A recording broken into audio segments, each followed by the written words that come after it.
নমস্কাৰ এই মুহূৰ্তত আহি পৰিছে ৰাজ্যখনৰ বাবে ৰাতিপুৱাৰ কেইবাটাও বিগ ব্ৰেকিং নিউজ। আজি 24 আগষ্ট। অসমৰ লগতে ভাৰতৰ বিভিন্ন প্ৰান্তৰ পৰা এনে ধৰণৰ খবৰসমূহ নিতৌ চাবৰ কাৰণে চেনেলটো সাবস্ক্ৰাইব কৰি ভিডিঅ'টোত এটা লাইক কৰি দিব। এই মুহূৰ্তত জনাই আছো এটা ব্ৰেকিং নিউজ। আমছু নহয়, বাংলাদেশীৰ ৰক্ষক হৈছে বিজেপিহে। ৭১ৰ পিছত অহা বাংলাদেশীক দেখুৱাই দিলে বাহিৰ কৰি দিম। আমছুৰে তৰফৰ পৰা ডাঙৰ বিস্ফোৰণ কৰা হৈছে। এই মুহূৰ্তত এটা বিগ ব্ৰেকিং নিউজ, ডাঙৰ খবৰ জনোৱাৰ চেষ্টা কৰিছো। বাংলাদেশীক ৰক্ষণাবেক্ষণ আমছুৱে দিয়া নাই। বাংলাদেশীৰ প্ৰকৃত ৰক্ষক হৈছে বিজেপি। বাংলাদেশীৰ প্ৰকৃত ৰক্ষক বিজেপি। ৭১ৰ আগত অহা লোকক বাংলাদেশী বুলি নকব। এটা বিগ ব্ৰেকিং ডাঙৰ খবৰ। ৭১ৰ আগত অহা সকলৰ হৈ আমছুৱে লাখবাৰ মাতিব। ৭১ৰ পিছত অহা এজন বাংলাদেশী দেখুৱাওক। চাৰ্টত ধৰি বাহিৰ কৰি দিম, চাৰ্টত ধৰি বাহিৰ কৰি দিব আমছুৱে। বাংলাদেশী প্ৰীতি আমছু নাই। অসমত SIRৰ কোনো প্ৰয়োজন নাই। কিয় আকৌ NRC পুনৰীক্ষণ কৰিব বিচাৰিছে চৰকাৰে? আকৌ NRC পুনৰীক্ষণ কিয় প্ৰশ্ন কৰিছে আমছুৱে? বিস্ফোৰক মন্তব্য কৰিছে আমছুৰ সভাপতি ৰেজাউল কৰিম চৰকাৰে। ৰাতিপুৱাৰ পৰৱৰ্তী খবৰ, নিষিদ্ধ ঘোষণা কৰক জমিয়ত উলেমা ই হিন্দক। প্ৰতিবাদত কঁপিছে সমগ্ৰ ধেমাজি। সামাজিক মাধ্যম, সংবাদ মাধ্যম তোলপাৰ লাগিছে। এইবাৰ জমিয়ত উলেমা ই হিন্দক লৈ নিষিদ্ধ ঘোষণা কৰিব লাগে জমিয়ত উলেমা ই হিন্দক। আৰশ্বদ মদনীক শীঘ্ৰেই গ্ৰেপ্তাৰ কৰক। আমাৰ মুখ্যমন্ত্ৰীক কিয় খাঙৰিছে? আমাৰ মুখ্যমন্ত্ৰীক কিয় আঙুলি টুৱাইছে? আমাক উত্তৰ লাগিবই। মুখ্যমন্ত্ৰী আমাৰ ৰাইজৰ আপোন। বাংলাদেশীৰ আগ্ৰাসনৰ বাবে উচ্ছেদ কৰিছে। মুখ্যমন্ত্ৰীয়ে ৰাইজৰ হকে লৈছে এই পদক্ষেপ। গ্ৰেপ্তাৰ কৰি আদানীক শাস্তি দিবই লাগিব। উলেমা ই হিন্দৰ বিৰুদ্ধে বৃহৎ প্ৰতিবাদ সাব্যস্ত কৰা হৈছে। ধেমাজি কঁপাই তুলিছে আটাচুকে ধৰি ৮টাকৈ সংগঠনে। ধেমাজি কঁপাই তুলিছে ৮টা সংগঠনে। আটাচু, চুতীয়া ছাত্ৰ সন্থা, কোচ ৰাজবংশী, নাথযোগী ছাত্ৰ সন্থা, আজচু, অনুসূচিত জাতি ছাত্ৰ সন্থা, বীৰ লাচিত সেনা আদিকে কৰি সৰ্বমুঠ ৮টা সংগঠনৰ তীব্ৰ প্ৰতিবাদত কঁপাই তুলিছে।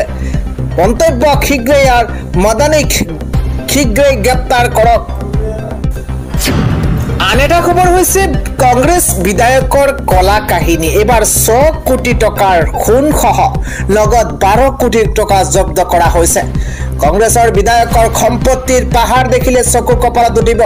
বিধায়কৰ প্ৰজা জব্দ ১২ কোটি টকা নগদ ধন। জব্দ হৈছে ৬ কোটি টকাৰ সোণসহ 10 কেজি ৰূপ। টকাৰ পাহাৰ দেখিলে আচৰিত হ'ব আপুনি। বিধায়কৰ ৩০টা ঠিকনাত ইডিৰ বৃহৎ অভিযান। কৰ্ণাটকৰ কংগ্ৰেছ বিধায়ক KC বীৰেন্দ্ৰৰ জালত। অবৈধ অনলাইন ব্যৱসায়েৰে সাম্ৰাজ্য গঢ়িছিল বিধায়কগৰাকীয়ে। বিধায়কৰ ১৭টা বেংক একাউণ্ট সহ জব্দ হৈছে 2টা লকাৰ। কংগ্ৰেছৰ বিধায়কৰ সম্পত্তিৰ পাহাৰ গঢ়িছে। পৰৱৰ্তী খবৰটো হৈছে এইগৰাকী অসম সন্তান মিজানুৰ হুছেইনৰ সাফল্য। এইবাৰ অসম সন্তান মিজানুৰ হুছেইনৰ সাফল্য। আকাশত জাহাজ উৰুৱাই পাইলটৰ ৰূপত এইগৰাকী মিজানুৰ। জালুকবাৰীৰ যুৱক মিজানুৰক আপুনিও জনাওক শুভেচ্ছা। উৰাজাহাজ চলাই প্ৰথমবাৰলৈ দক্ষিণ আফ্ৰিকা পালেগৈ এইগৰাকী মিজানুৰে। অসমৰ প্ৰথম ৰেকৰ্ড পাইলট হৈ উত্তীৰ্ণ হৈছিল মিজানুৰ। ২০২৪ চনৰ জানুৱাৰীত পাইলট নিৰ্বাচিত হৈছিল মিৰ্জানুৰ। ২০২৪ চনৰ জানুৱাৰীত পাইলট নিৰ্বাচিত হৈছিল এগৰাকী মিৰ্জানুৰ। প্ৰশিক্ষণৰ পাছতেই পাইলট হিচাপে যোগদান এইবাৰ মিৰ্জানুৰৰ। আন এটা খবৰ হৈছে হিন্দু ধৰ্ম গুৰুলৈ আৰিফ খানৰ বিশেষ উপহাৰ। হিন্দু ধৰ্মগুৰু প্ৰেমানন্দ মহাৰাজক অংগদানৰ বাবে আগুৱাই আহিছে আৰিফ খান। এইগৰাকী ২৬ বছৰীয়া আৰিফ খানে দান কৰিব নিজৰ কিডনী। প্ৰেমানন্দ মহাৰাজক কিডনী দানৰ প্ৰস্তাৱ এইবাৰ মধ্য প্ৰদেশৰ মুছলমান যুৱকজনৰ। বিগত কেইবছৰ ধৰি বৃক্ক ৰোগত ভুগি আছে ধৰ্মগুৰু প্ৰেমানন্দ মহাৰাজ। সমাজখনৰ বাবে দৰকাৰ আছে প্ৰেমানন্দ মহাৰাজৰ আৰিফ খানৰ মন্তব্য আপোনাৰ দৰে সত্য পৃথিৱীত থকা প্ৰয়োজনীয় অনুগ্ৰহ কৰি মোৰ এই সৰু উপহাৰটো গ্ৰহণ কৰক হিন্দু ধৰ্মগুৰু প্ৰেমানন্দ মহাৰাজক অংগদানৰ বাবে আগুৱাই আহিছে এগৰাকী আৰিফ খান 26 বছৰীয়া আৰিফ খানে দান কৰিব নিজৰ কিডনী আন এটা গুৰুত্বপূৰ্ণ খবৰ এইবাৰ অনিল আম্বানীৰ আহিছে বেয়া দিন বৃহৎ কেলেংকাৰীৰ অভিযোগত চিবিআইৰ তালাচী বেয়া দিন চলিছে প্ৰখ্যাত উদ্যোগপতি অনিল আম্বানীৰ বাসগৃহত চিবিআইৰ তালাচী অনিল আম্বানীৰ বাসগৃহত চিবিআই তালাচী অভিযান চলাইছে 3073 কোটি টকাৰ বেংক জালিয়াতিৰ গোচৰত চলে তালাচী অনিল আম্বানীৰ মুম্বাইস্থিত বাসগৃহত তালাচী চলাই চিবিআই দলে অনিল আম্বানীৰ মুম্বাইস্থিত বাসগৃহত চিবিআইয়ে চলাইছে তালাচী চিবিআইৰ 8জনীয়া দলে আম্বানীৰ উপস্থিতিত তন্নকৈ চলাইছে তালাচী চিবিআইৰ অভিযোগৰ ভিত্তিত ক্ষমা কৰিব এছবিআইৰ অভিযোগৰ ভিত্তিত চিবিআইয়ে জালিয়াতি সন্দৰ্ভত নতুনকৈ ৰুজু কৰে গোচৰ আম্বানীৰ ৰিলায়েন্স কমিউনিকেশ্যনৰ নামত অভিযোগ উত্থাপন হৈছে 2020ৰ 10 নৱেম্বৰত অনিল আম্বানীক প্ৰবঞ্চক ঘোষণা কৰিছিল এছবিআইয়ে চিবিআইৰ পূৰ্বে ইডিৰ তালাচীৰ লগতে জেৰাৰ সন্মুখীন হৈছিল আম্বানীৰ ব্যৱসায়িক প্ৰতিষ্ঠানৰ বিৰুদ্ধে আছে 17,000 কোটি টকাৰ প্ৰবঞ্চনাৰ গোচৰ বেয়া দিন চলিছে প্ৰখ্যাত উদ্যোগপতি অনিল আম্বানীৰ আন এটা খবৰ বাংলাদেশৰ চৰকাৰৰ নিৰ্দেশনা শেখ হাছিনাৰ খবৰ প্ৰচাৰ কৰিলেই সন্ত্ৰাস বিৰোধী আইনৰ আধাৰত ল'ব ব্যৱস্থা অন্তৰ্বৰ্তীকালীন চৰকাৰৰ নিয়ন্ত্ৰণত থকা বাংলাদেশতো এতিয়া সংবাদ মাধ্যমৰ কণ্ঠৰোধ কৰাত জঁপিয়াই পৰিছে শাসক যন্ত্ৰ শুকুৰবাৰে সংবাদ মাধ্যমৰ কণ্ঠৰোধ কৰি জাৰি কৰিছে এই নিৰ্দেশনা বিশ্বৰ সৰ্বত্ৰে যেন শাসক আৰু চৰকাৰী পক্ষৰ ৰুখত পৰিছে সংবাদ মাধ্যমৰ কণ্ঠ ৰোধ কৰাত উঠি পৰি লাগিছে চৰকাৰী যন্ত্ৰ বিশেষকৈ ৰাজনৈতিক সামাজিকভাৱে অশান্ত দক্ষিণ এছিয়াত এই প্ৰৱণতা অধিক বৃদ্ধি হোৱা দেখিবলৈ পোৱা গৈছে অন্তৰ্বৰ্তীকালীন চৰকাৰৰ নিয়ন্ত্ৰণত থকা বাংলাদেশতো এতিয়া সংবাদ মাধ্যমৰ কণ্ঠৰোধ কৰাত জঁপিয়াই পৰিছে শাসক যন্ত্ৰ বৃহস্পতিবাৰে দেশখনৰ সংবাদ মাধ্যমে পূৰ্বৰ প্ৰধানমন্ত্ৰী শেখ হাছিনাৰ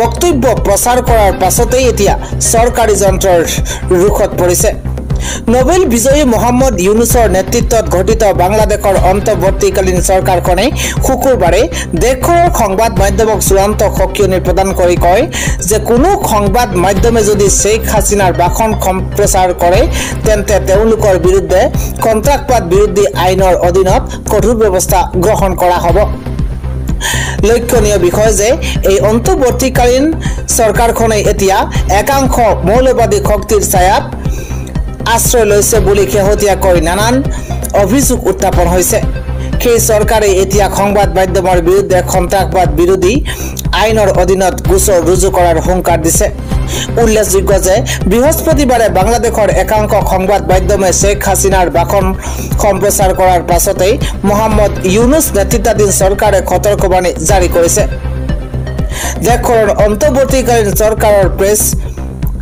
ইউএ এক বিবৃতিত এই সন্দৰ্ভত কয় যে ভৱিষ্যতে কোনোবাই শেখ হাছিনাৰ ভাষণ প্ৰকাশ কৰিলে তৎকালীনভাৱে আইনী ব্যৱস্থা গ্ৰহণ কৰা হ'ব বিবৃতিটোত আৰু কোৱা হৈছে যে যদি বাংলাদেশৰ টেলিভিছন বাতৰি কাকত আৰু অনলাইন মাধ্যমত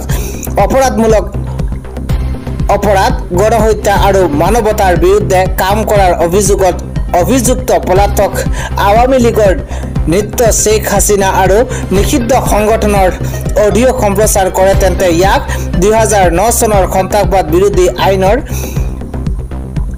গুৰুতৰ উলংঘা বুলি গণ্য কৰা হ'ব ইয়াৰ উপৰি চৰকাৰী বিবৃতিত সংবাদ মাধ্যমক শেখ হাছিনাক একনায়কত্ববাদী আখ্যা দি কয় যে যোৱা বছৰৰ ডিচেম্বৰ মাহতে প্ৰাক্তন একনায়কত্ববাদীজনৰ বাবে আন্তঃৰাষ্ট্ৰীয় অপৰাধ ন্যায়াধিকৰণে ঘৃণামূলক ভাষণ সম্প্ৰচাৰত নিষেধাজ্ঞা আৰোপ কৰিছিল যোৱা বছৰৰ 5 আগষ্টত হোৱা গণপ্ৰতিবাদৰ বাবেই প্ৰধানমন্ত্ৰীৰ পদৰ পৰা পদত্যাগ কৰি বাংলাদেশ এৰি ভাৰতত আশ্ৰয় লৈছিল আৱামী লীগৰ নেত্ৰী হাছিনাই।